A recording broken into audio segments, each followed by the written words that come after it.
والصلاة والسلام على من لا نبي بعده.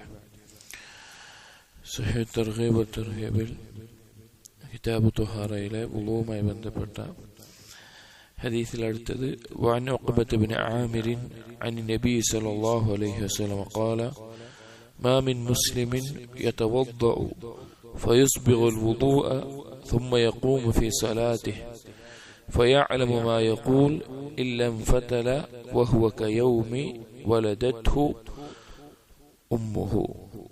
ما من مسلم يتوضأ فيسبغ الوضوء. ഒരു മുസ്ലിമുമില്ല, അവൻ വുളൂ എടുക്കുകയും ഫയുസ്ബിഗുൽ വുളൂ അതിന്റെ പരിപൂർണതയിൽ, അഥവാ വുളൂവിന്റെ സുന്നത്തുകളും അതുപോലെ ബാക്കി എല്ലാ കാര്യങ്ങളും പാലിച്ചുകൊണ്ട് അതിന്റെ ഏറ്റവും നല്ല രീതിയിൽ വുളൂ എടുക്കുകയാണ്. തുമ്മ യഖൂമു ഫി സ്വലാത്തിഹി, പിന്നെ അവൻ നിസ്കരിക്കാൻ വേണ്ടി നിസ്കരിക്കുന്നു. ഫയഅലമു മാ യഖൂൽ, ആ നിസ്കാരത്തിൽ അവൻ എന്താണ് പറയുന്നത് എന്നവന് കൃത്യമായ ബോധമുണ്ട്. അഥവാ അശ്രദ്ധയിലാകാതെ പൂർണ്ണമായി നിസ്കാരത്തിന്റെ എല്ലാ ശ്രദ്ധയിലും, നിസ്കാരത്തിലെ ദിക്റുകളാവട്ടെ ബാക്കിയുള്ള കാര്യങ്ങളാവട്ടെ അതെല്ലാം ശ്രദ്ധയോടുകൂടി. ഇല്ലം ഫതല, പിന്നെ അവനൊരു തെറ്റും അബദ്ധവും സംഭവിക്കുന്നില്ല.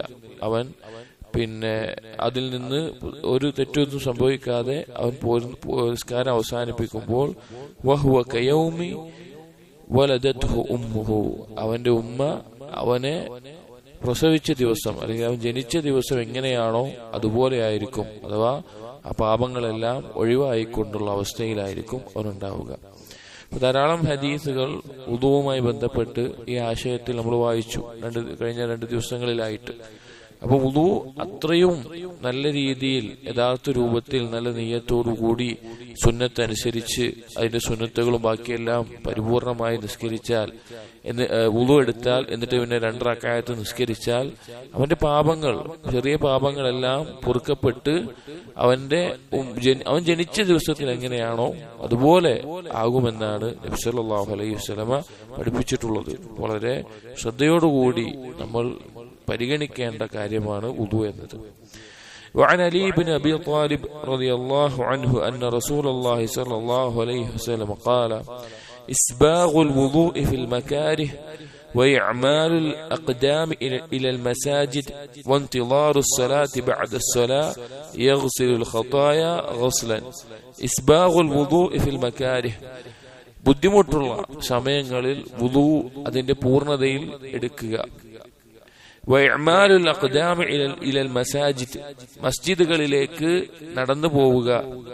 വഇൻതിളാറുസ് സ്വലാത്തി ബഅദസ് സ്വലാ, ഒരു നിസ്കാരം കഴിഞ്ഞ് അടുത്ത നിസ്കാരം പ്രതീക്ഷിച്ചിരിക്കുക. ഈ 3 കാര്യങ്ങൾ യഗ്സിലുൽ ഖതായ ഗസ്ലൻ, പാപങ്ങളെ അത് കഴുകിക്കളയുന്നതാണ് എന്ന് പറഞ്ഞു. എന്താണ് ബുദ്ധിമുട്ടുള്ള സന്ദർഭത്തിൽ വുളൂ പൂർണ്ണമായി എടുക്കുക എന്ന് പറഞ്ഞത്? ഫിൽ മക്കാരിഹ്, അവന് ബുദ്ധിമുട്ടുള്ള കാര്യം എന്ന് പറഞ്ഞാൽ 2 അർത്ഥമാണ് ഉലമാക്കൾ ഇവിടെ മക്കാരിഹ് എന്നുള്ളതിന് പറഞ്ഞിട്ടുള്ളത്. ഒന്നാമത്തേത് ഫിൽ മുസീബ, അവൻ എന്തെങ്കിലും ഒരു മുസീബത്ത് ബാധിച്ച് അസ്വസ്ഥമായിരിക്കുന്ന സന്ദർഭത്തിൽ അവൻ നിസ്കാരത്തിലേക്ക് പോവുകയാണ്. അപ്പോൾ ഏറ്റവും നല്ല രീതിയിൽ വുളൂ എടുത്തുകൊണ്ട് അവൻ നിസ്കരിക്കാൻ നിൽക്കുന്നു, നിസ്കാരത്തിലേക്ക് പോകുന്നു എന്ന അർത്ഥത്തിൽ പണ്ഡിതന്മാർ പറഞ്ഞിട്ടുണ്ട്. അപ്പൊ ഖൽബില് വളരെയധികം ഞെരുക്ക അനുഭവിക്കുന്ന, ബുദ്ധിമുട്ട് അനുഭവിക്കുന്ന സന്ദർഭത്തിലും ആ വുളൂ പൂർണ്ണമായി എടുക്കുക എന്നുള്ള ആശയത്തിൽ. രണ്ടാമത്തെ ആശയം ചില പണ്ഡിതന്മാർ പറഞ്ഞത് തണുപ്പുള്ള സമയത്ത് എന്നതാണ്. തണുപ്പുള്ള സമയത്ത് വുളൂ പൂർണ്ണമായി എടുക്കുക എന്നതാണ്. തണുപ്പ് തന്നെ 2 തരത്തിലുണ്ടാകും. ഒന്ന്, ഒരാൾക്ക് സഹിക്കാൻ സാധിക്കാത്ത രീതിയിൽ ശക്തമായ, അല്ലെങ്കിൽ ഒരു രോഗിയോ മറ്റോ ആണെങ്കിൽ അവന് ബുദ്ധിമുട്ടുകൾ ഉണ്ടാക്കുന്ന, നാശമുണ്ടാക്കുന്ന തരത്തിലുള്ള തണുപ്പുള്ള ആ സമയത്ത് വെള്ളത്തിനും തണുപ്പുണ്ടാവും. അവിടെ തയമ്മം ചെയ്യാൻ അനുവാദമുണ്ട്. ഒരാൾക്ക് അത്രയും തണുപ്പുള്ള വെള്ളം ശരീരത്തിൽ തട്ടാൻ പറ്റില്ല, അല്ലെങ്കിൽ രോഗിയാണ്, ആ സമയത്ത് തയമ്മം ചെയ്യാൻ അനുവാദമുണ്ട്. എന്നാൽ ഒരാൾക്ക് സഹിക്കാൻ പറ്റുന്ന പരിധിയിലുള്ള തണുപ്പ്, അവന് അത്ര ബുദ്ധിമുട്ടൊന്നും ഉണ്ടാവില്ല, വുളൂ എടുത്താലും കുറച്ച് തണുപ്പുണ്ട്, പക്ഷെ അവന് സഹിക്കാൻ പറ്റുന്ന അത്രയേ ഉള്ളൂ, അങ്ങനെയുള്ള സമയമാണ് ഉദ്ദേശം. മറ്റേ സമയത്ത് തയമ്മം ചെയ്യാം. അപ്പൊ സഹിക്കാൻ പറ്റുന്ന ആ തണുപ്പ് കുറച്ച് കൂടുതലുള്ള സമയത്താണെങ്കിലും വുളൂ എടുത്ത് അതിന്റെ പരിപൂർണതയിൽ വുളൂ എടുക്കുകയും വയഅ്മാലുൽ അഖ്ദാമി ഇലൽ മസാജിദ്, മസ്ജിദുകളിലേക്ക് നടന്നു പോവുക എന്നത്. മസ്ജിദിലേക്ക് വാഹനത്തിൽ പോകുന്നതിനേക്കാൾ വളരെ ശ്രേഷ്ഠമായിട്ടുള്ള കാര്യമാണ് നടന്നു പോവുക എന്നുള്ളത്. നടന്നു പോകലും നടന്ന് തിരിച്ചു വരലും പാപങ്ങൾ പൊറുക്കപ്പെടാൻ കാരണമാകുന്ന കാര്യമാണ്. അതുപോലെ ഒരു നിസ്കാരം കഴിഞ്ഞ് അടുത്ത നിസ്കാരത്തെ പ്രതീക്ഷിച്ച് മസ്ജിദിൽ ഇരിക്കുക എന്നത്. പ്രത്യേകിച്ചും ധാരാളം അടുത്തുള്ള മഗ്രിബിന്റെയും ഇശാഇന്റെ ഇടയിലെല്ലാം മസ്ജിദിൽ ഇരിക്കുന്ന ആളുകളെ നോക്കി അല്ലാഹു തആല മലക്കുകളുടെ മുമ്പിൽ പെരുമ നടിക്കുന്നു എന്ന് നബി സല്ലല്ലാഹു അലൈഹി വസല്ലം അറിയിച്ചിട്ടുണ്ട്. വളരെ ശ്രേഷ്ഠമുള്ള കാര്യമാണ് ഒരു നിസ്കാരം കഴിഞ്ഞ് അടുത്ത നിസ്കാരത്തെ പ്രതീക്ഷിച്ചിരിക്കുക എന്നുള്ളത്. അങ്ങനെയുള്ള കാര്യങ്ങൾ യഗ്സിലുൽ ഖതായ ഗസ്ലൻ, അത് പാപങ്ങൾ കഴുകിക്കളയുന്ന കാര്യങ്ങളാണ്. വളരെ എളുപ്പത്തിൽ നമുക്ക് ചെയ്യാൻ സാധിക്കുന്ന കാര്യങ്ങളാണ്. അഥവാ താരതമ്യേന മറ്റുള്ള വലിയ കർമ്മങ്ങളെക്കാൾ എളുപ്പത്തിൽ നമ്മുടെ ജീവിതത്തിൽ ചെയ്യാൻ കഴിയുന്ന കാര്യങ്ങളാണ് ഈ കാര്യങ്ങൾ. അപ്പോൾ അത് പാപങ്ങൾ കഴുകിക്കളയും. وعن أبي هريرة رضي الله عنه أن رسول الله صلى الله عليه وسلم قال ألا أدلكم على ما يمحو الله به الخطايا ويرفع به الدرجات. ഒരിക്കൽ നബി സല്ലല്ലാഹു അലൈഹി വസല്ലം ചോദിച്ചു, ഞാൻ നിങ്ങൾക്ക് അറിയിച്ചു തരട്ടെയോ അല്ലാഹു തആല പാപങ്ങൾ മായ്ച്ചു കളയുന്നതും അതുപോലെ തന്നെ ഒരാളുടെ ദർജ ഉയർത്തുന്ന കാര്യങ്ങൾ. قالوا أبو صحابي برنو بلا يا رسول الله هذا رسول أريكنا. قال أبو نبي صلى الله عليه وسلم برنو إسباغ الوضوء على المكاره وكثرة الخطاء إلى المساجد وانتظار الصلاة بعد الصلاة فذلكم الرباط فذلكم الرباط فذلكم الرباط. നബി സല്ലല്ലാഹു അലൈഹി വസല്ലം കഴിഞ്ഞ ഹദീസിൽ പറഞ്ഞ കാര്യങ്ങൾ തന്നെ ഇസ്ബാഗുൽ വുദൂഹി അലൽ മകാരിഹ്, ബുദ്ധിമുട്ടുള്ള സമയത്തും വുദൂ ഏറ്റവും നല്ല രീതിയിൽ എടുക്കുക. വകസ്റത്തുൽ ഖുതാ ഇലൽ മസ്ജിദ്, മസ്ജിദിലേക്ക് ധാരാളം കാലടികൾ വെച്ച് മസ്ജിദിലേക്ക് നടന്നു പോവുക എന്നുള്ളത് വളരെ ശ്രേഷ്ഠമുള്ള കാര്യമാണ്. നബി സല്ലല്ലാഹു അലൈഹി വസല്ലം കാലത്ത് സ്വഹീഹ് മുസ്ലിമിൽ കാണാം, ഒരു സ്വഹാബി ഉണ്ടായിരുന്നു. ആ സ്വഹാബി വളരെ നബി സല്ലല്ലാഹു അലൈഹി വസല്ലം മസ്ജിദിൽ നിന്ന് വളരെ ദൂരെയാണ് ആ സ്വഹാബിയുടെ വീട്. ആ സഹാബി എല്ലാ ജമാഅത്തിനും കൃത്യമായി മസ്ജിദിലെത്തും. വാഹനത്തിലൊന്നല്ല, നടന്നിട്ടാ വരാറ്, തിരിച്ച് നടന്നിട്ടാ പോകാറ്. അപ്പൊ ബാക്കിയുള്ള സഹാബികൾ ഈ വ്യക്തിയോട് പറഞ്ഞു, നിങ്ങൾക്കൊരു കഴുതയോ മറ്റോ ഒക്കെ വാങ്ങിക്കൂടെ, രാത്രിയും അതുപോലെ തന്നെ മസ്ജിദിലേക്ക് വരാനും പോകാനും ഒക്കെ.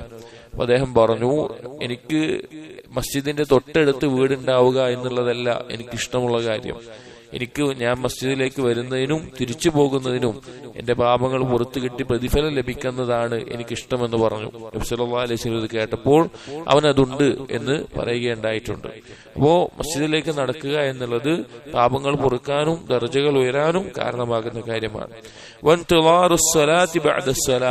ഒരു നിസ്കാരത്തിന് ശേഷം അടുത്ത നിസ്കാരത്തെ പ്രതീക്ഷിക്കുക എന്ന് നബി സല്ലല്ലാഹു അലൈഹി വസല്ലം പറഞ്ഞു. ഫദാലികുമുർ റിബാത്ത്, അതാണ് റിബാത്ത് എന്ന് 3 തവണ പറഞ്ഞു. റിബാത്ത് എന്ന് പറഞ്ഞാൽ പൊതുവെ പറയുന്നത് മുസ്ലിമീങ്ങൾക്ക് വേണ്ടി, യുദ്ധത്തിനാവട്ടെ അതല്ലാത്ത സമയത്താവട്ടെ, മുസ്ലിമീങ്ങൾക്ക് വേണ്ടി കാവൽ നിൽക്കുന്ന, ശത്രുക്കളുടെ അക്രമം വരാൻ സാധ്യതയുണ്ട്, അതിനെ പ്രതിരോധിക്കാൻ വേണ്ടി മുസ്ലിമീങ്ങൾക്ക് കാവൽ നിൽക്കുന്നതിനാണ് റിബാത്ത് എന്ന് പറയും.